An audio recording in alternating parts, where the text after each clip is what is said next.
What's up? We're New Politics, and you're on Rock Forever magazine. Yeah! the microphone's over here, and I was talking.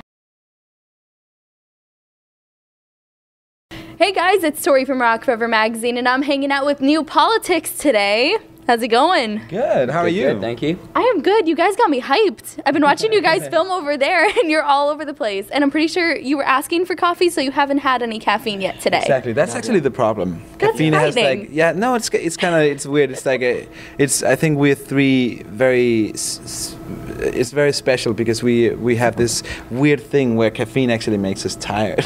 Oh. Yeah, it's really weird. Calms us down. Yeah. I love that you guys are so hyped, though. It's so much fun. And we got to talk about your music a little bit. New single, Everywhere I Go, Kings and Queens, is out now. Can you tell us a little more about the track for anybody who hasn't heard it yet? I think it's really just, it's really a metaphor for us, the feeling that we're in right now. You know, we've been touring for 3 years. We've been up, you know, on this crazy roller coaster ride, moving from Europe, meeting Louis here, and then going through 2 albums and touring and learning so much and growing. And we've had like fans stick with us through that whole process, our family, our friends, our team, if it's our label, if it's our management, and you know, just everyone that believed in us. And there were times where there was no reason to believe in us, and they still fought for us, and we got through this, and now we're in a place after A Bad Girl in Harlem, which is just like, sorry. Something fell over there, so... Are you alright? Yeah. They're good, they're good. Sorry, that was really mean. We're just so overhyped that we're kind of mean and misunderstood. What? Is this turning into some sort of therapy because we can do that? When I was young, my teacher told me I was a frog. A frog? Okay. No, but this is the first track that we're hearing from your upcoming album, Vikings, which is supposed to be out February 2015-ish, around there. Yeah. So since this is really our first impression of the album, do you think it sort of embodies the overall style that we're going to hear on the new music, or what are you thinking? I just thought about I don't what know, he just said. but just to like end on that other thing, on that other note. Go on. Sorry, after I messed that up. But anyways, it's just like a feeling of being on cloud now. We're really happy. We're like, you know, we're doing our thing, and like we're living out this dream that we really want, you know, that we've been working for so long. I'm gonna try really hard to get through this, and now we have this song, and this is a celebration and a thank you, and it's like, you know, this is to everyone that supported us, and to the new people that will join us. You know, it's like, this is the feeling. We're on cloud 9, and we're New Politics. This is where you get that feeling. But do you think this is sort of the overall style we're going to hear on the new album? Are you thinking? Yeah, I mean, we're actually close to being done with I mean, luckily, because we're releasing soon and we are going to be on tour for the most of the time. Yeah. But yeah, I think this album, I think we all feel this is the best album we have done so far, and we're super proud of it. We wrote a lot of it on the bus while being on the Monument tour, so a lot of it was super intuitive, where, you know, we didn't think too much about it, and it just happened. We didn't try to write singles, and because of that, I think there was a lot of single candidates just because we just had a great time doing it. And yeah, we are all so excited about this album. I think this is like this is gonna be real good. I think also as songwriters we've become better, and I think we also know ourselves and what New Politics is, because we're still puzzling it as we go, or putting the pieces together.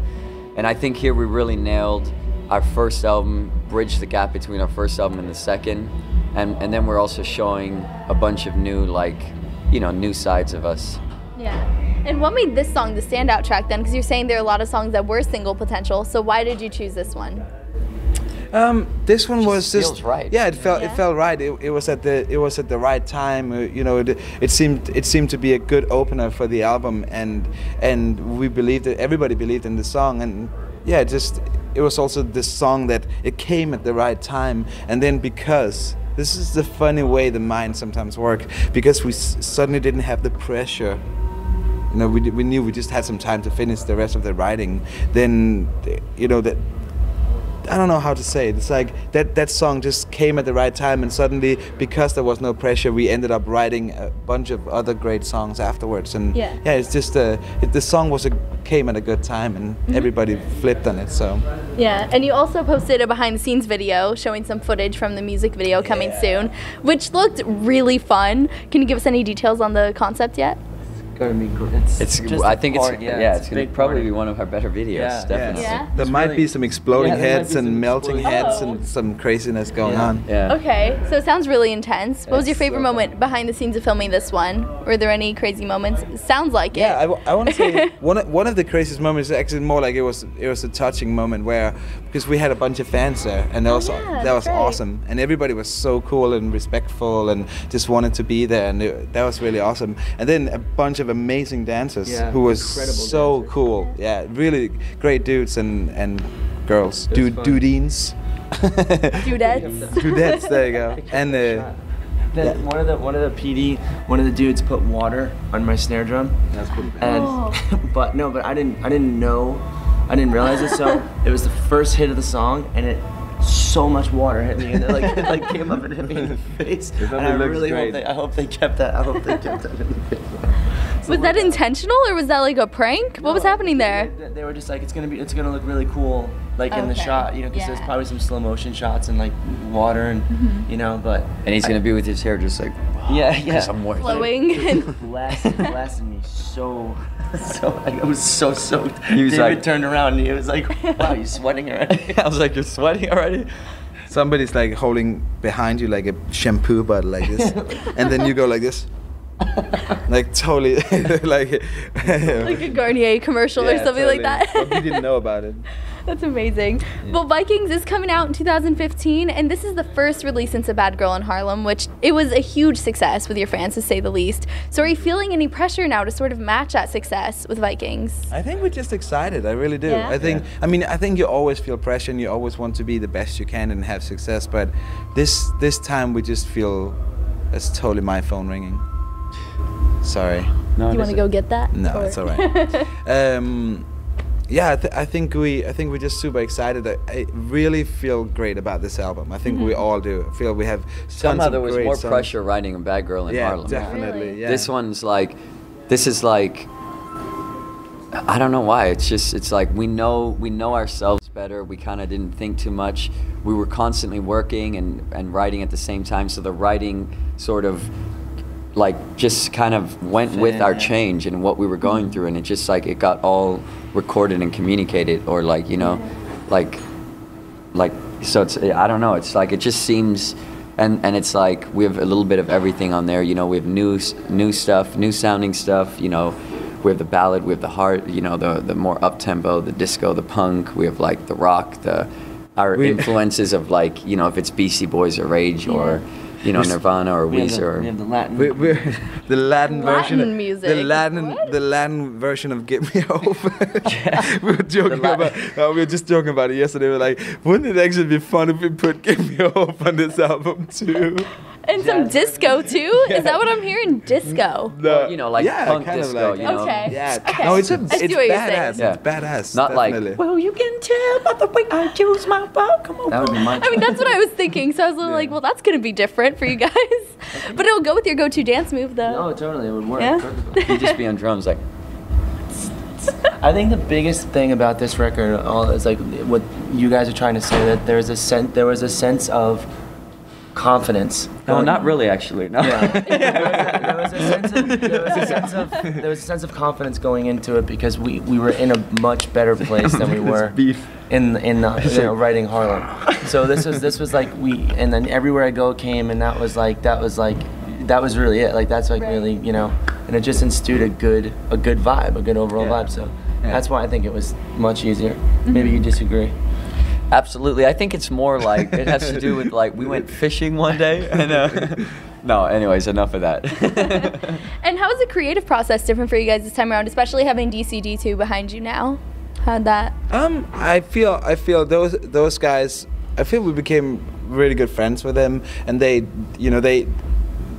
like us for who we are, and have actually, so far we've had complete creative writes. And I think that's important. Now we're going to go in the studio with the producer, and then a lot of things are probably going to change. But it's nice that we can write our songs the way that we feel the songs are, and then it's inspiring to go to studio with a producer that we look up to and respect to. So. Yeah, and then I mean half of the stuff is basically done. So, and we already love the way it sounds. So it's only gonna get better. Yeah, it's I awesome. can't wait to hear them done. Yeah, That's just the most exciting thing. Yeah, We're really excited. The anticipation is building the more I hear you guys talk about this album. So now I'm just ready. Can we fast forward to February already? Yeah, I hope you guys are not gonna get disappointed. No, I'm psyched. It's going to be amazing. And, you know, you've toured with some incredible acts over the years. Paramore, Fall Out Boy, 30 Seconds to Mars, Pink, just to name a few. So what is the best advice that you've received from a fellow musician? Definitely. I think something we also learned the hard way is that you know, you really have to keep going. There's no other way. You have to keep going when you think, you know, things are not working out. Then if you keep going, then something will happen, and that's just how it works. Yeah, it's really. And how you deal with any situation that comes, Good, if it's bad, good or bad, if you can like pass that moment of time, and you can continue to stay creative, even because sometimes it's hard to be creative if you have something that's super successful, because you compare it, you have to beat it, you have to top, you know, it's like there's so many mental things, and if you fail, you feel like giving up or this or whatever, but it's all just a moment in time that when it passes, if you're strong enough to get through that, you know, that storm, you know, you'll just continue to create it. Definitely. And also another thing is you have to recognize you know, in each of us we have each our own strengths. Such a weird word. And weaknesses, and you know, you have to let people shine where they're good, because that's also what made us, you know, and I think that we really did this on this album, so things went a lot more smooth, like we, you know, put your ego aside and then just as much as possible, and then just you know, it's just adapting, listening, looking, learning, because everything also always changes, and you have to kind of find ways to make things work and make the best out of the situation given. Just growing in general. Yeah, and I mean, this is great advice not only if you're in a band, but just for anybody in general in life. So good advice there. And you know, we really don't know much about you guys when you think about it. Like, these fans, they kind of get to know you through your music or what we see on social media. But what about when, you know, the spotlight is off of you guys? What do you like just behind the scenes? What's your life like? What are you up to? I cry in a dark corner.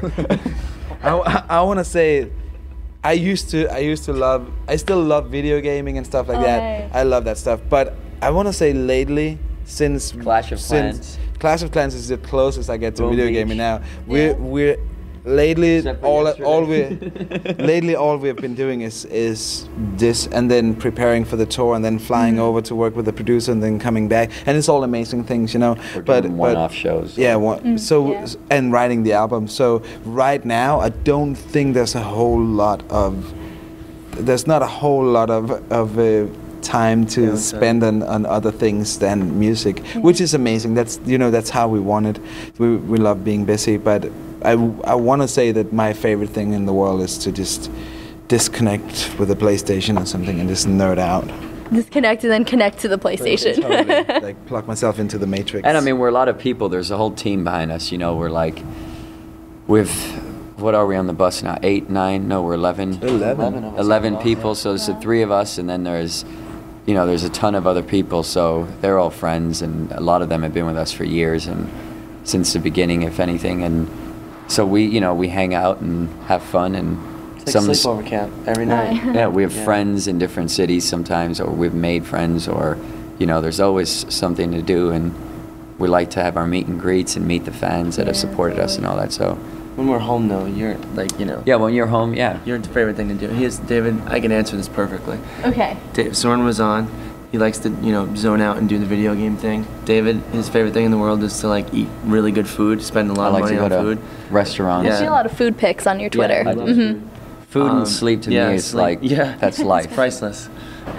I'm the TV dude. Like I'll sit in front of the TV. yeah. Like the first thing I do when I get home is wake up in the morning, drink coffee, and like watch the worst daytime TV in the world. Okay, what are we talking as far as worst daytime TV? I'm a big fan of Steve Wilkos, like the talk shows. Murray. Yeah. Maury, like Maury or whatever. you know, Oh my like gosh. I Yeah. don't know what like that for me. That's what like it gets my head out of like everything. I don't know why. I don't know why, but it does. I think that's a normal thing. That's how I feel about video games too. Because if I just watch TV, my mind is still going on things I have to do. And if I play a video game, then I have to be interactive, and then my mind is focused on that. I really think it's the exact same thing. it's That's the not same really any thing. It different. triggers Yeah, the I same just thing. I need to take like a walk. Yeah. Like every day I have to leave. Like I have to take breaks because it's so like my ADD or maybe. But like I like to do things. Like I like to go out or like go places or meet up with friends or this or go to a bar or a museum or something like a cinema or whatever. Yeah. I'll do something spontaneous, you know, go to the beach, Coney Beach or this or whatever, or get on a Coney Island. or no, what's it called? Rockaway. Sorry, Rockaway. Oh, I was like, does he mean Coney Island? What does he mean here?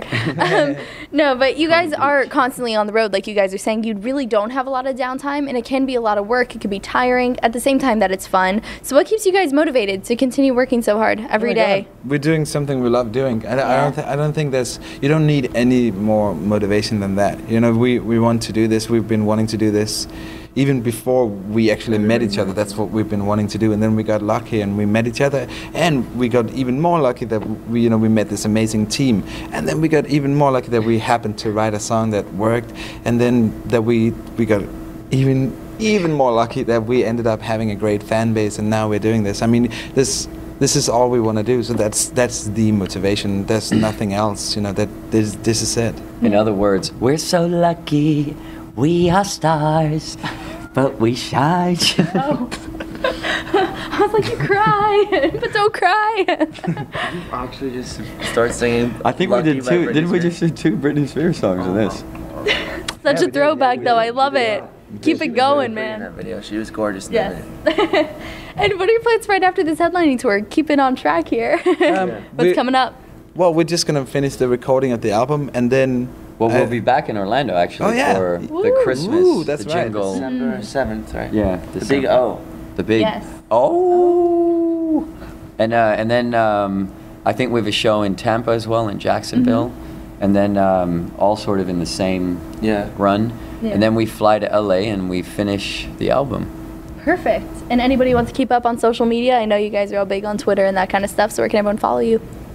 New Politics. Twitter is twitter.com New Politics, and then it's Instagram is New Politics Rock, and Facebook is New Facebook is Politics, New and then we have our own page, Separate ones, newpoliticsrock.com. Well, that was basic. Thank you guys so much. Of course, we're on Snapchat and Oh, New you Politics. are. Yeah, What's the username for that? New Politics. Oh, well, of There you course. Wasn't sure if it was New Politics or New Politics Rock. You know, they're two options. Which I know one? that, One ain't there, it's the other one. Perfect. Well, and thank if you it's guys. some weird dude, then you probably got it wrong. Oh, yeah, well, you should probably look out for that as well. If there's a guy who looks exactly like me, who's like this, then you probably got the wrong one. Got it. Right? You know what I mean? You know what I mean? You know what I mean? Follow me. Follow me. Well, on that note, everybody watching. Into my Okay. bedroom. We'll just leave it at that. Subscribe for more interviews. Get ready for new music. I'll catch you later.